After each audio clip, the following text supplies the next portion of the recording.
Yeah, baby. That's right. I have a full bottle of that.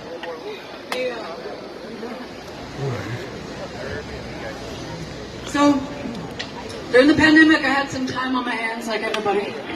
And, I decided to do something I had always been afraid to do, which was learn the songs of Robert Johnson.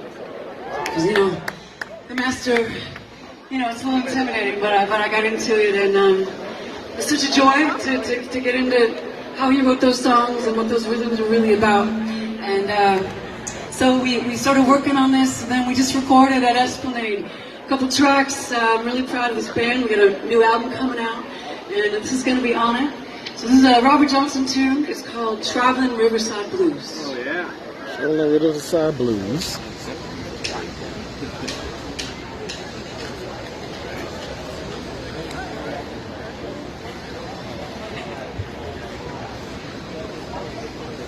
Next.